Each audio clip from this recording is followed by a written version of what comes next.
Bienvenido a esta cuarta entrega de la serie Mi éxodo de Egipto a Canaán. Y el título del tema de hoy es Cadenas. Cadenas. Las plagas, las 10 plagas tan conocidas, ¿no? Es un relato tan particular y tan conocido a través de las cuales Dios termina liberando a Israel de Egipto. Estaban destinadas a demostrar que los dioses egipcios eran dioses inventados por la imaginación humana. Así es que estas plagas de alguna manera le iban a demostrar a los egipcios y a los hebreos también, que por tantos años habían estado hechizados, de alguna manera hipnotizados por los dioses egipcios y por sus cultos paganos, que de paso eran cultos muy atractivos a lo visual, ¿verdad? Y la idea es que las plagas iban a demostrar a egipcios y a hebreos que Jehová era el único y poderoso Dios. Éxodo 7:5 menciona este tema de manera directa cuando dice: «Y sabrán los egipcios que yo soy Jehová cuando extienda mi mano sobre Egipto y saque a los hijos de Israel de en medio de ellos». Los egipcios reconocieron que había un poder superior que ellos no conocían, ¿sí? Que era novedoso para ellos. Incluso los hechiceros en una oportunidad reconocieron ante Faraón en Éxodo 8:19 diciendo: «Dedo de Dios es este», haciendo alusión a algunas de las plagas. Por ejemplo, durante la plaga de granizo hubo algunos siervos del Faraón que temiendo a esta plaga y reconociendo la superioridad de Jehová, el Dios de los hebreos, hicieron poner a sus criados y a su ganado del lado de los hebreos, para que los granizos no alcanzaran, ¿verdad?, a los ganados y a los siervos del faraón. Interesante, ¿no? Esto está en Éxodo 9:20. O sea, había un reconocimiento ya público de la superioridad de Jehová por sobre todo el panteón de dioses egipcios. Miren, cada plaga fue un ataque directo a uno o más dioses egipcios. Yo solamente voy a dar unos pocos ejemplos, pero podríamos dar ejemplos de las 10 plagas. Por ejemplo, la plaga donde el agua del Nilo se transforma en sangre era un ataque a los dioses Khnum, guardián del Nilo, Hapi, espíritu del Nilo, y Osiris, que el Nilo es su sangre. Otro ejemplo puede ser la plaga de las ranas, que era un ataque a la diosa Heket, diosa con cabeza de rana, símbolo de la fertilidad y de la resurrección. Otro ejemplo puede ser la plaga del ganado, que era un ataque a Hathor, diosa madre representada por una vaca, y también a Apis, dios de la fertilidad simbolizado por un toro. También estaba ahí el dios Mnevis, que era un toro sagrado de Hielópolis, etcétera, etcétera, etcétera. Cada plaga, de alguna manera, iba a demostrar, era un ataque directo a uno o más dioses del panteón egipcio, demostrando que esos dioses no eran otra cosa que ídolos, fruto de la imaginación humana. No solamente iba a ser una demostración para los egipcios y los dioses egipcios, ¿verdad? Sino que esto iba a trascender las fronteras de Egipto. El objetivo de Dios, como dice en Éxodo 9:16, es que su nombre, o sea, que el nombre de Dios, sea anunciado por toda la tierra. Lo que iba a suceder en Egipto no solamente iba a servir a los egipcios, a los hebreos, sino que de alguna manera iba a ser anunciado el nombre de Jehová, predicado el nombre de Dios por toda la tierra. Por ejemplo, por dar algunos textos. El mismo Jetro, el suegro de Moisés, que era sacerdote de Madián, reconoció esta verdad. Cuando nosotros leemos Éxodo 18, 10 y 11, Jetro dice lo siguiente: «Bendito sea Jehová que os libró de la mano de los egipcios y de la mano del faraón, y que libró al pueblo de la mano de los egipcios. Ahora conozco que Jehová es más grande que todos los dioses, porque en lo que se ensoberbecieron prevaleció contra ellos». Fíjense también el caso de Rahab. Rahab confesó la superioridad de Jehová. En Josué 2, del 8 al 11, ella dice lo siguiente: sé que Jehová os ha dado esta tierra, porque el temor de vosotros ha caído sobre nosotros, y los moradores del país ya han desmayado por causa de vosotros, porque hemos oído que Jehová hizo secar las aguas del Mar Rojo delante de vosotros cuando salisteis de Egipto. Jehová vuestro Dios es Dios de arriba en el cielo y Dios de abajo en la tierra. Hay varias cosas aquí para destacar, pero destaco una sola. Dios, cuando quiere liberarte del pecado, de la esclavitud del pecado, porque de alguna manera la liberación de Israel de Egipto representa nuestra liberación del pecado por medio del Cordero, ¿sí? Por medio del Cordero. De alguna manera eso va a ser notorio no solamente para vos, sino también para todos los que te rodean. Dios no solamente te va a liberar y lo vas a notar vos, sino que lo van a notar también todos los que te rodean. Hay un tema que siempre es bastante recurrente cuando hablamos del Éxodo, y es quién endurece el corazón del faraón. Y hay como dos posturas en esto. Una postura dice que, Dios, en una acción arbitraria y violando la capacidad de elegir, la libertad y la capacidad de elegir de Faraón, endurece el corazón de Faraón para cumplir con sus propósitos. Pero si bien una lectura superficial puede llegar a darnos esa impresión, ese no es el mensaje de la Biblia. ¿Por qué? Porque encontramos en las Escrituras que Dios siempre ha respetado nuestra capacidad de elegir, nuestro libre albedrío. Quisiera presentar algunos textos de manera breve que muestran que Dios es el que endureció el corazón de Faraón. De paso, hay 10 textos que mencionan que Dios endureció el corazón de Faraón. Voy a leer solamente uno, que está en Éxodo 9:12. Dice: pero Jehová endureció el corazón de Faraón y no los oyó como Jehová había dicho a Moisés. Pero curiosamente, hay 10 textos también que dicen lo contrario, que dice que el propio Faraón endureció el corazón. Yo voy a leer uno solo, que está en Éxodo 7:13, y dice: y el corazón de Faraón se endureció y no los escuchó, como Jehová lo había dicho o lo había anticipado. Dos cosas para decir en cuanto a esto, porque la evidencia es muy clara y no hay mucho para discutir. En primer lugar, Dios nos ha dado capacidad de elegir y Él por eso no nos obliga, Él jamás nos obliga. Por ejemplo, un texto que está muy cerca de alguna manera del Éxodo, que se encuentra en Josué 24:15, ¿sí? Allí Josué dice: si mal os parece servir a Jehová, escojan hoy a quién van a servir, pero yo y mi casa serviremos a Jehová. Aquí este es un texto que está bastante aproximado a la experiencia del Éxodo, y Dios a través de Josué dice: depende de ustedes. Yo y mi casa vamos a servir a Dios, pero depende de ustedes. Cada uno puede elegir. Dios nos ha dado libre albedrío. En segundo lugar, hay algo que lo venimos repitiendo a veces con cierta frecuencia, y es bueno que esto ojalá ya se pueda entender.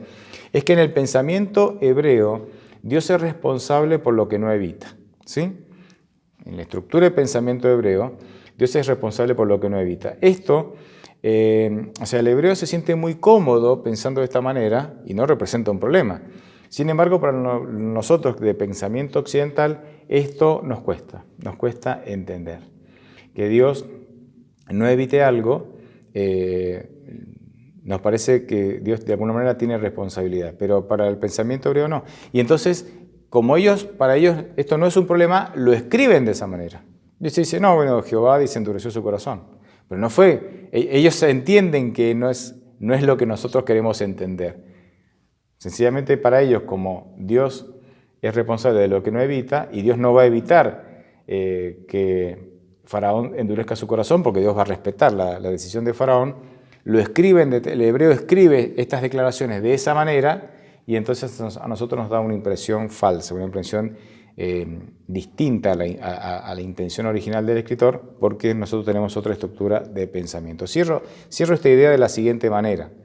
El Espíritu de Dios trabaja en todos los corazones, convenciéndolos de que de que no se resistan a la voz y a los planes de Dios. Pero miren, hay alguna cosa que es natural, es natural. Si a mí no me gustara la sopa y me piden que tome sopa, ¿sí? Entonces yo, como no me gusta, voy a resistirme naturalmente porque no quiero hacer algo que no me gusta.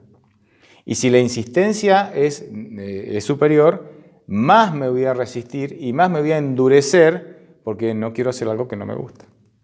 Ahora, el problema no es el que me insiste en tomar la sopa, el problema es mi actitud ante la sopa. O sea, el problema lo tengo yo, no el que me está ofreciendo sopa. Hay una ilustración bastante antigua, pero que me parece que puede ser muy relevante, que dice que frente al calor del sol, ¿verdad?, el barro se endurece y la cera se ablanda. Y a primera vista algunos pueden pensar, bueno, es el sol el que endurece y el sol es el que ablanda. Y no, el sol es el mismo. Es la actitud de cada material lo que genera que se endurezca o que se ablande. Así pasa con nosotros. Ante la presencia de Dios, nuestra actitud hace que o nos endurezcamos y cosechemos obviamente las consecuencias, o nos enternezcamos y obviamente también cosecharemos en este caso consecuencias positivas. Bien, hay un tema en esta negociación que hay entre Faraón y Moisés, en realidad entre Faraón, o sea, Moisés no iba a negociar, Moisés iba a llevar un mensaje muy claro, deja ir a mi pueblo para que me adore. Pero Faraón quiere negociar, y quiero de manera breve mostrarles en unos pocos versículos la intención de Faraón de negociar, y después vamos a ver por qué cuál fue el objetivo. Éxodo 8:25 dice, vayan, dice Faraón, ¿no?, vayan, ofrezcan un sacrificio a su Dios aquí en el país. Es decir, sin salir de Egipto, para seguir teniendo el control sobre sus esclavos. Bueno, ante la negativa, ¿verdad?, de Moisés, entonces viene la segunda oferta, Éxodo 8, 27 y 28. Debemos ir por el desierto camino de 3 días, y allí ofreceremos sacrificios al Señor nuestro Dios, tal y como Él nos diga. Entonces Faraón dijo, yo los dejaré ir al desierto para que allí ofrezcan sacrificios al Señor su Dios, con tal de que no vayan más lejos. Pero en Éxodo 10:10 el Faraón declara que el pueblo podía ir, que podían ir solo los adultos y que los niños debían quedarse. O sea, si quieren ir a 3 días, vayan 3 días, pero los niños se quedan y los adultos se van. Una locura, una locura. Con esto quería seguir teniendo el control, ¿no?, sobre la vida de sus esclavos, de los hebreos. Otra instancia de negociación la encontramos en Éxodo 10:24.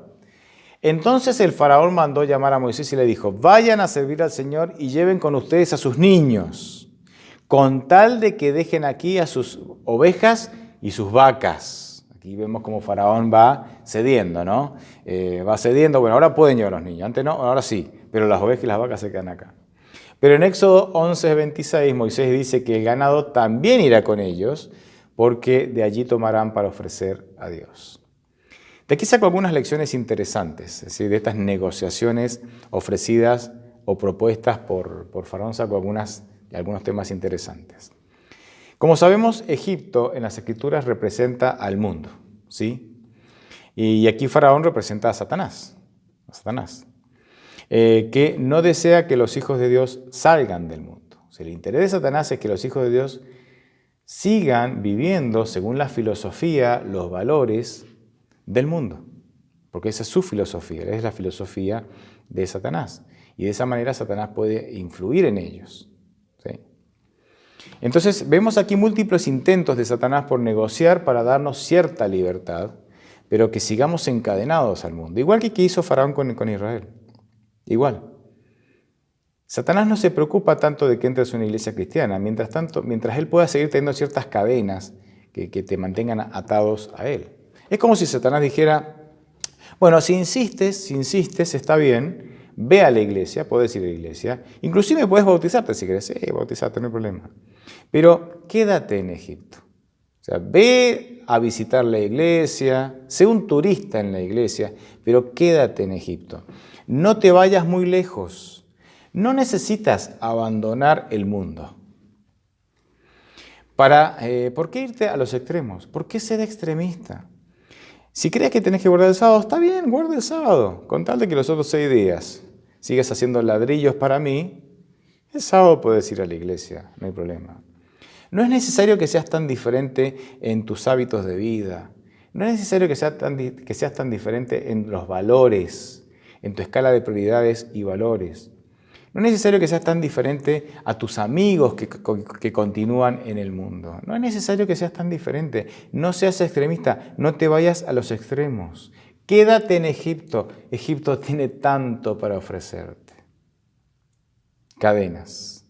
Satanás está interesado en alargar las cadenas para que vos puedas ir hasta la iglesia, participar de la iglesia, de algunos eventos de la iglesia, pero sigas encadenado a Egipto, es decir, sigas encadenado al mundo. Él quiere seguir teniendo y ejerciendo control sobre tu vida. Santiago 4:4 dice, ¿no sabéis que la amistad con el mundo es enemistad contra Dios? Cualquiera, pues, que quiera ser amigo del mundo, se constituye enemigo de Dios. Pensé mucho en la conclusión de este tema, y siempre digo que cuando uno cuenta un testimonio personal se expone, pero creo que exponernos para que otros puedan puedan entender mejor un tema y puedan tomar decisiones es válido. Y la conclusión y el testimonio que quiero dar tiene que ver con los dioses, con los ídolos que nosotros tenemos. Créanme que todos tenemos ídolos. La idolatría hoy no se manifiesta como en tiempos bíblicos, pero claramente vivimos en un mundo que tiene ídolos, y muchos ídolos, tal vez más que en la antigüedad. Cuando nosotros tenemos ídolos, cosechamos consecuencias inevitables. Ya hemos visto en los temas anteriores, ¿verdad? Como la sequía de alguna manera era una consecuencia inevitable de la idolatría. Y hay otros textos bíblicos y otros casos bíblicos que podríamos mencionar. Y Dios se encarga de que nosotros a veces cosechemos las amarguras. En realidad, Dios lo que hace, Dios permite, esa sería la expresión correcta, de que cosechemos las amarguras de servir a un ídolo para luego ofrecernos su amor y ofrecernos su paz, ofrecernos que lo sirvamos a Él. A veces tenemos que sufrir con nuestros ídolos para contemplar la propuesta de Dios. Y esto no nos tiene que extrañar, es doloroso, pero no nos tiene que extrañar porque nuestra naturaleza, de alguna manera, está ligada a este mundo. Miren, la idolatría es más sutil de lo que uno cree.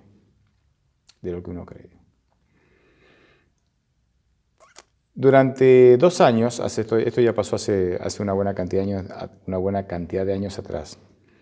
Durante 2 años sufrí o vivía con los síntomas de una depresión, ¿sí? Estaba medicado, había visitado psiquiatras, había visitado también psicólogos, estaba medicado, pero no había manera de salir. Yo no soy la típica persona que cuando se deprime quiere estar todo el día acostado, no quiere hacer nada. No, a mí eso me hace peor. Necesito de alguna manera mantenerme activo, y no cualquier actividad.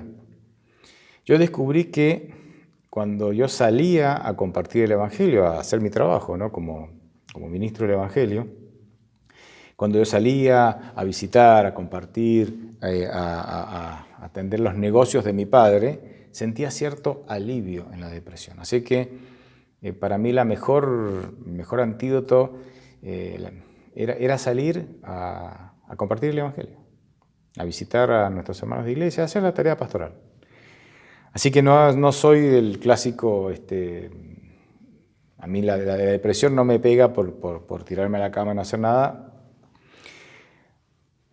pero obviamente es muy difícil, y 2 años es muy difícil. Para ese tiempo, y esto es historia, lo menciono, pero lo contaré en otra ocasión. Para ese tiempo yo también cursaba, por decirlo de manera más suave, cursaba 10 años de insomnio. ¿Sí? 10 años de insomnio. 10 años sin poder dormir. Y bueno, pero yo entonces en las madrugadas me levantaba y oraba y le decía a Dios, ¿por qué? ¿Por qué estoy así? ¿Por qué estoy así? ¿Por qué? Y era una oración, imagínense, era una oración de que era un pedido que yo lo expresaba de continuo, porque no estaba bien y a quién le gusta estar así. Y una madrugada en particular, una de las tantas madrugadas en esos 10 años, imagínense, ¿por qué estoy así? Yo le decía a Dios, ¿por qué estoy así? Y vino una idea a mi mente muy clara, pero no era la primera vez que venía a mi mente. Y la idea fue, deja de consumir todo lo que tiene que ver con Fórmula 1. Fórmula 1 es una categoría, es la máxima categoría automovilística, de carreras automovilísticas que hay en el mundo. Y yo era realmente un seguidor fiel, muy fiel de esta categoría. Vino esa idea a mi mente, no era la primera vez, como dije, yo había descartado esa idea en ocasiones anteriores. ¿Cuál era mi argumento? Y eran buenos los argumentos, hasta el día de hoy me parecen buenos los argumentos. Yo decía, Señor, Fórmula 1 tiene 18 carreras al año, en aquel tiempo, ahora hace muchos años que no la veo, así que no sé. 18 carreras. Las carreras que se corren en Asia son de madrugada y no siempre tengo la salud, aunque tenía insomnio, la salud para verlas, ¿no? Así que no siempre las veía. Y yo decía, eso en comparación al que le gusta el fútbol. El fútbol tiene, no sé, docenas de partidos y docenas de partidos por año, solamente en Argentina. Y ni hablar de que el que mira fútbol Argentina mira también en la Liga de España, de Alemania, de Inglaterra, etcétera, etcétera. O sea, yo hacía esa comparación y decía, lo mío es una pavada. Y descartaba la idea. Pero esa madrugada Dios volvió a poner esa idea en mi mente. Y yo estaba tan desesperado, que dije, ¿qué más puedo perder? ¿Qué más puedo perder? Así que en ese instante dije, Señor, en este instante te digo, nunca más voy a mirar nada que tenga que ver con Fórmula 1. Así. Esa fue una decisión ahí, basada en la desesperación, pero decisión en fin. Bueno, me fui a dormir con toda la depresión de hacía 2 años. Dormí un par de horas, me levanté para trabajar y cuando me levanté no era yo. O sea, no era la persona que hacía 2 años tenía depresión. Me levanté y era otra persona totalmente nueva y diferente. La depresión desapareció, todos los síntomas desaparecieron. No sé cómo explicarlo. Era otra persona, tenía ganas de vivir, ganas de hacer, ganas de volar, ganas de... Todo desapareció. En cuestión de 2 horas. Cambió mi vida un antes y un después. Yo me di cuenta que este deporte ocupaba el lugar de Dios en mi vida. Yo era más, indudablemente, tenía mi corazón, amaba más la Fórmula 1 que a Dios. Y yo hacía mi culto todos los días, yo oraba, estudiaba la Biblia, ¿me entienden? Trabajaba en la obra del Señor, o sea, no era un descuidado en ese sentido. Y eso lo hacía, pero era lo hacía todo el tiempo. Pero, evidentemente, amaba más ese deporte que a Dios. Y cosechaba las consecuencias. Y cuando dije, Señor, voy a ponerte a ti en primer lugar, Dios entonces pudo hacer algo por mí que de otra manera no podía hacer. Y no fue fácil, Y me di cuenta que no fue fácil. ¿Y saben cómo me di cuenta que realmente, cómo fui confirmando que realmente era un ídolo para mí? Porque cuando decidí no saber más nada con esto, y llegó la primera oportunidad, era desesperación. Yo podía ir en el auto, escuchaba la radio, decía, bueno, última noticia de Fórmula 1, y desesperadamente manoteaba ahí para el teclado ahí para apagar la noticia. Cuando estaba en la cola del supermercado suelen haber televisores ahí en las cajas, ¿no? Y estaba haciendo la fila en la caja. Y decía, bueno, noticia de Fórmula 1. Yo tenía que dejar el carro con las compras y retirarme.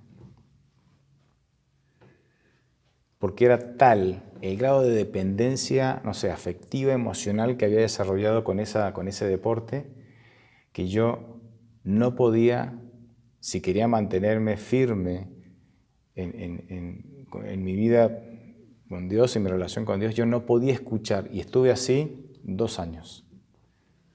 2 años sin poder escuchar una noticia. 2 años. Después de 2 años, como que... Y hoy incluso si escucho algo ya no me afecta. Pero había una tremenda dependencia. A veces yo comparto esto, ¿no?, con otras personas y tienen la misma reacción que yo. La misma reacción que yo. Con alguna cosa, fútbol, no sé, o un deporte, o la dependencia a las pantallas, no sé, lo que ustedes quieran. Y entonces yo les digo, ¿vos querés saber si realmente es un ídolo en tu vida o no es un ídolo? Sí, hace ayuno. 1 mes sin consumirlo. Y me vas a contar si realmente no tenés una relación de dependencia con esa actividad. Obviamente, no sé, siempre que digo esto dicen, no, a mí no hace falta, lo dejo cuando quiero. Pero yo les digo, hace ayuno 1 mes. Y entonces yo cierro con esto. ¿Estás pasando por miserias en tu vida? ¿Hay cosas que no te salen bien? No tenés que estar deprimido como estaba yo. Hay cosas que no te cierran, hay dificultades, hay problemas. Estás insatisfecho, hay un vacío en tu interior. Tal vez haya un ídolo presente. Y Dios quiere manifestarse para que vos abandones el ídolo y lo pongas a Él en primer lugar. Un ídolo no es otra cosa que poner algo en el lugar que le corresponde a Dios. Hacé ayuno de esa actividad. Hacé ayuno de eso que Dios te está diciendo que abandones. Y me vas a contar, después de 1 mes, si realmente tu relación con Dios mejora o no. Y si realmente eso no tenía una influencia que vos no querías reconocer. Te dejo la propuesta. Los dioses de este mundo, Egipto, que representa este mundo, indudablemente tiene mucho para darte, pero nada de lo que te ofrece lleva a buen destino. Pueden ser cosas en sí mismas, buenas en sí mismas, pero nada te lleva a un buen destino. Satanás hace cosas buenas con objetivos malos. Y muchas veces los dioses de este mundo, los ídolos de este mundo, tienen ese proceder. Actúan de esa manera. Ponelo en la oración, lo dejo en tus manos. Dale un lugar importante a Dios en tu vida. Dale el primer lugar. Amén.